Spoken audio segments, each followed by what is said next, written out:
You left us on day 3 of our 300 nautical mile passage across the Tyrrhenian Sea. We had endured lengthy periods of beautiful but challenging calms. Then a thunderstorm brought us some wind before leaving us frustrated with flapping sails. Join us now to complete this voyage. We're excited to make landfall, but the continued lack of wind leaves us worrying about fuel levels. All the worries and stress evaporate as we arrive into stunning Bonifacio.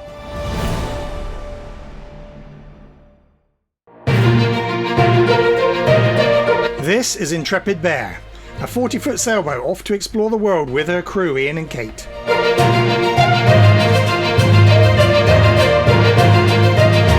Come aboard and let's see what's out there.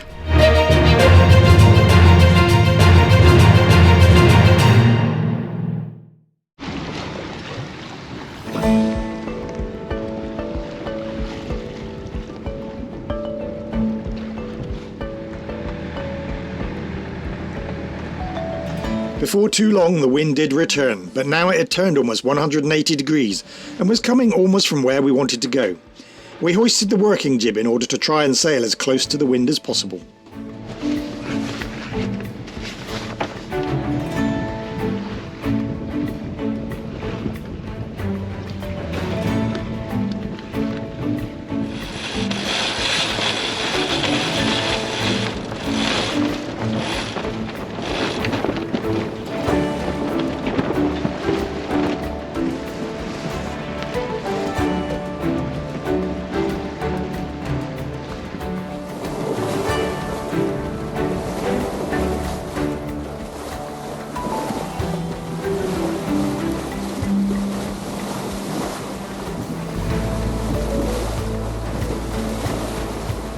So struggling with tacking angles again. We've got the working jib up and we can sail relatively close to the wind, but we just don't seem to have the momentum to bust through these waves without a little bit of engine power, or a fair bit of engine power. The waves just take all our momentum off every time. But yeah, it's frustrating. It is frustrating. Wishing we put some more fuel in the Aeolian Islands now.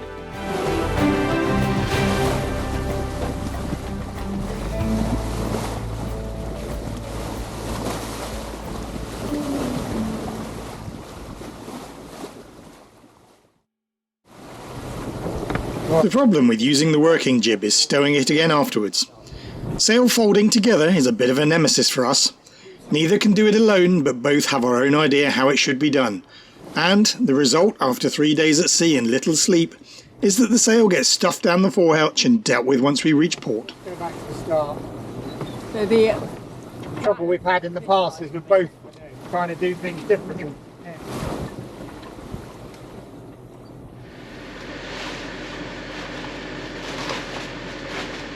The reality of using these other sails other than the main ones on the mast is got to put the buggers away afterwards.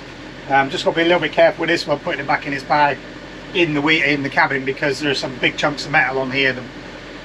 This is metal and the attachment points are metal. You don't want to hit that on the woodwork, so just going to stuff it back in its bag, because I think we might be done with it. But even if we're not, I can just get it out again. A somewhat stressful day became another stressful night. We've got another thunderstorm, sun's gone down and it's just dusk and night falling. Ian's been off watch for an hour and a half, back to bed, and I've had to wake him up again. Same as this morning. I was off watch an hour and a half later, it's a thunderstorm. Problem is this one hasn't got any rain, so we can't pick it up on the radar. It appears to be more sheet lightning and just lightning and clouds and no rain, so we can't track it.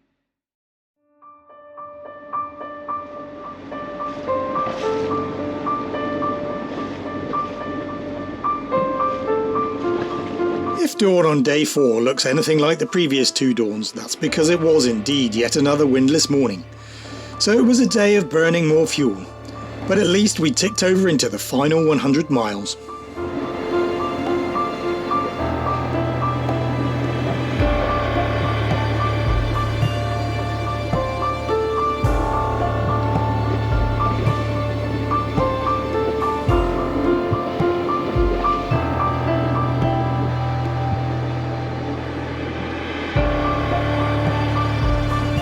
So, second coffee.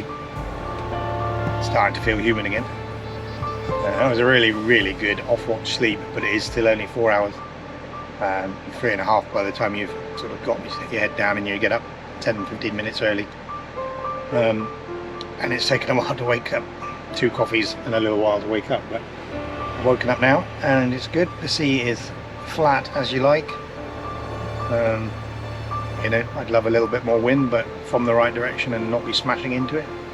So we'll take that for now. We've got 37% fuel remaining, and then we're just bimbling along on a flat sea, just waiting to see what the wind will do as the day goes on.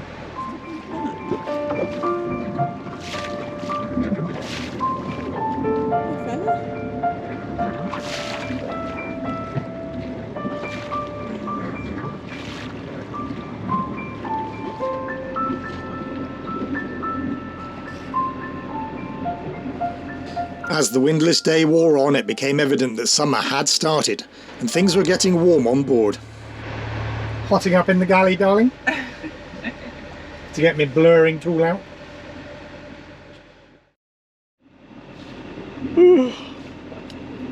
Yes, I don't think either of us accounted for how little wind there is out here. We knew it'd be a light wind sail and we thought we might be flying the Big Pink a lot of the way, and after day one, with a reasonable amount of success with the cruise and shoot the Big Pink, we thought that might be the rest of the trip, but actually it's been no wind, and if we didn't motor, I think we'd be out here for probably 10 days or more. And although we weren't on a major deadline, we have a deadline, but we weren't on a major time scale, we didn't think we can't float around out here for 10 days. So we're just gently motoring along. We're in the business now of trying not to go too fast, believe it or not, because our current ETA is about 10-11 o'clock in the morning, and we've rejiggled the watches so that I'll be on watch for the last bit, which is through some tighter navigation. Probably going to be busier shipping area. It's probably going to get busy as we approach Corsica and Bonifacio. So we don't want to arrive in the middle of the night now either, really, regardless of who's on watch. We want to arrive at that 10 o'clock in the morning, be the perfect time to arrive. So not that going too fast is a big problem at the moment, that's for sure, but if we pick up some wind, then we'll ease the revs back to maintain about 4 knots, and that'll get us in at 10 o'clock tomorrow morning ish.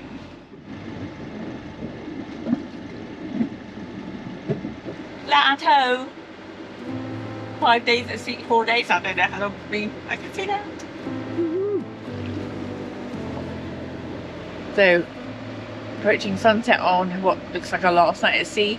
Got 13 hours till the waypoint, which is at Bonifacio. Before we start doing some manoeuvring close to land. I can see land now, and I'm stupidly excited to see land. Land ho! It's funny because we've got 47 miles to go, and when we had, I think it's 60, and it was like, I felt like nothing. But we used to cross the English Channel with 60 miles, and that was quite a big mental undertaking, sort of 12 hours crossing the Channel going from the UK to France. And now we seem to do such long passages that 60 miles feels like we're nearly there. It's just a little hop, skip and a jump. 12 hours, nothing.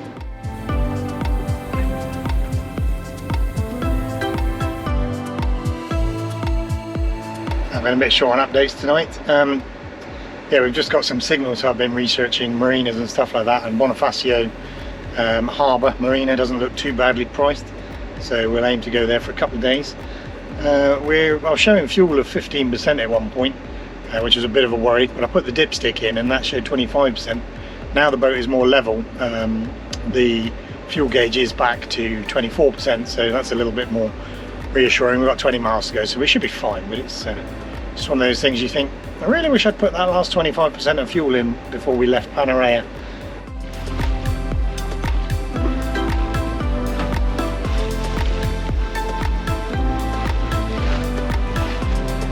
I just got my laptop out as I'm trying to book a space in Bonifacio Marina. There's an app and there's an online on the phone, but it doesn't seem optimized. It doesn't work very well. It's really difficult. I think I've now done it on the laptop, but it said something about paying a deposit now. It hasn't asked for a deposit, so We'll just see when we get there, I think. I appear to have booked a space. We'll find out, won't we?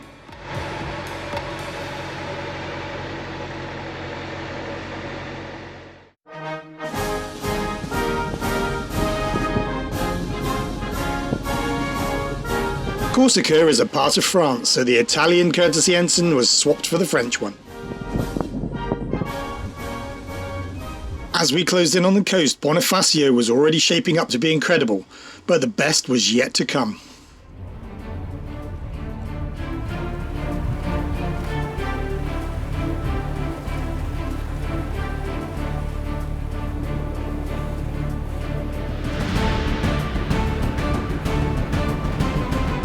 So final approach into Bonifacio. It's between those cliffs over there somewhere. You can see where the boats are coming in and going out, but you can't see the gap yet. But looks like quite a cool entrance.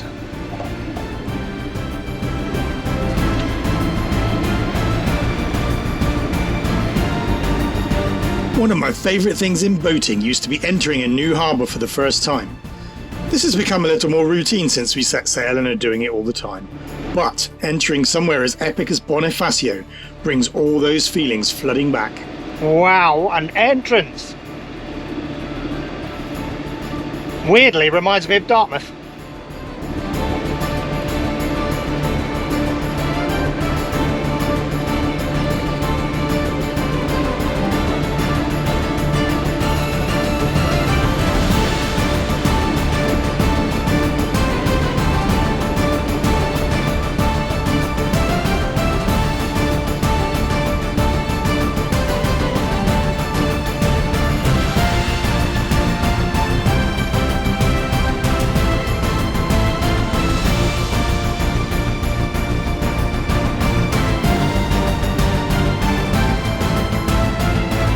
Although in reality we probably had enough fuel for another 80 or more miles, with the gauge showing 10% or less, that was the lowest we'd ever run the tank. So fuel was the first order of business.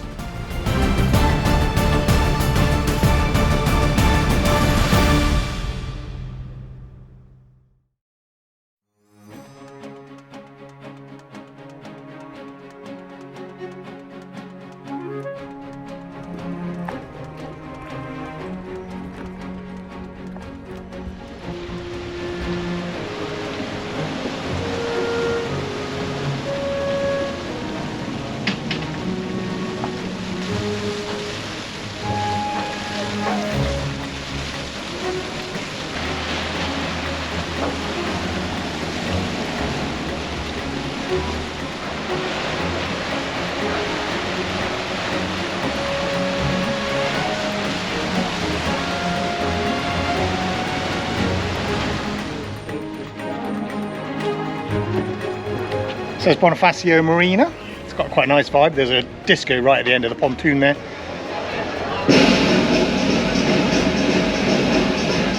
But last night we'd just finished passage and we'd had a lot of beer, a fair bit of beer and wine, and we put a fan on full pelt just to make white noise, and we slept right through it, didn't we? Yeah, I think it went off about 2 AM, but no idea. I woke up at some stage and all was quiet, so I switched the fan off and it was nice. But yeah, nice vibe. We're just going to go up to the old town. Quite like the marina itself.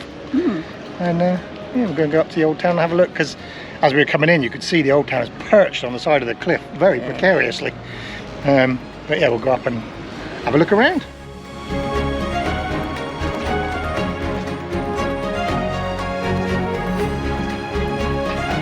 never thought of coming to Bonifacio before. Then he said when it was just somewhere that somebody said, people said it was really nice. Never read it to Corsica before, but liking it. Yeah.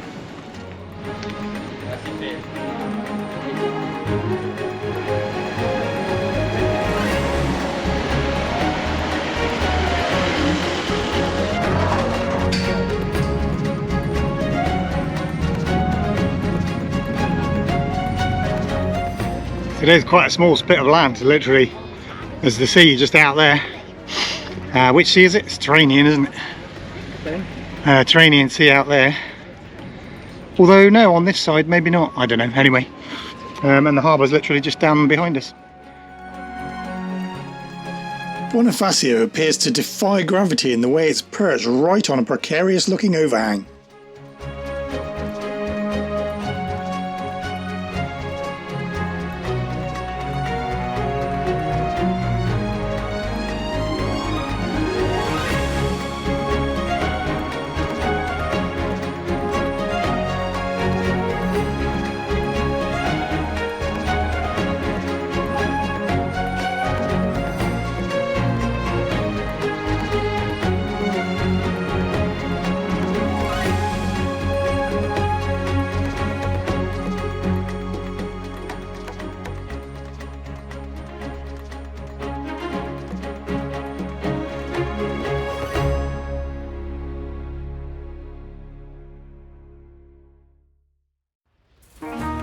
There's the entrance to the city.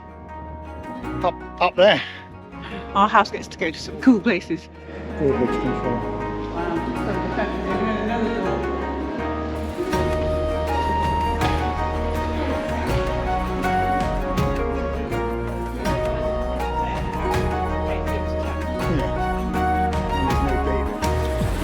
So now we're up by the house, the one that I said was on the overhang. So underneath us there is a void in the cliffs. So it's a little bit nerve-wracking when you think of it like that, but it's been here for many hundreds of years, so it'd be a bit sad if today was the day it took to collapse.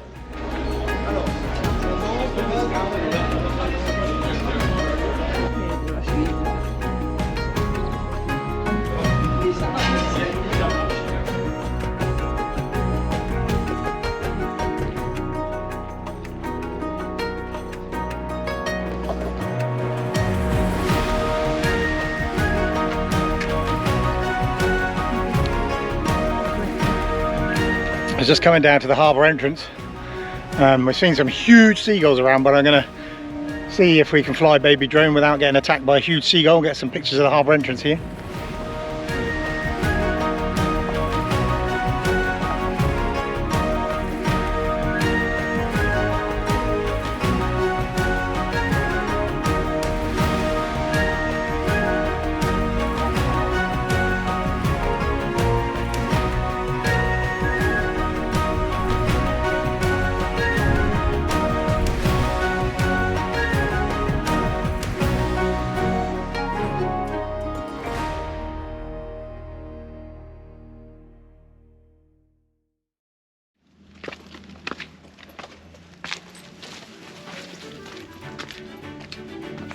This little turret over here looks like a little guest house, a little Airbnb. It's been modernised with windows and there's a patio outside of it, a terrace. That would be a spot, but I think it might be quite an expensive Airbnb. It might be a private house, some rich dude's house.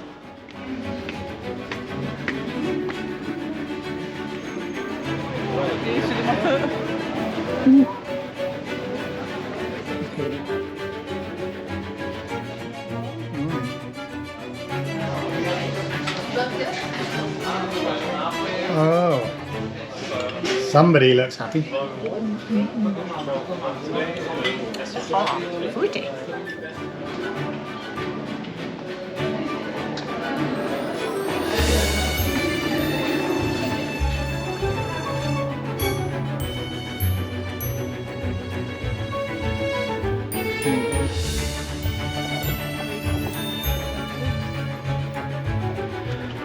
Bonifacio, pretty spectacular, huh? Yes, I like it.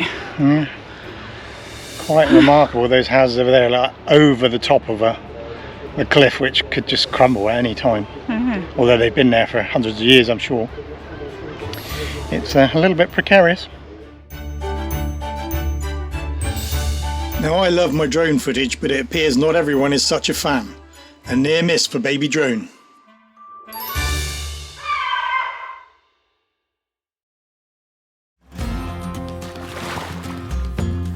Whilst it may seem that we've only just arrived, we did stay 3 nights in Bonifacio, and we loved it there despite the disco. All too soon it was time to put back to sea for another multi-day passage across to the French mainland near Marseille. Join us back out there next time. A huge thank you to our patrons whose generosity has already upgraded my editing software and our microphones. And thank you to you all for watching. Please do give the video a like and drop us a comment. It all helps YouTube recognise and promote us so we can squeeze a few pennies out of them. See you soon.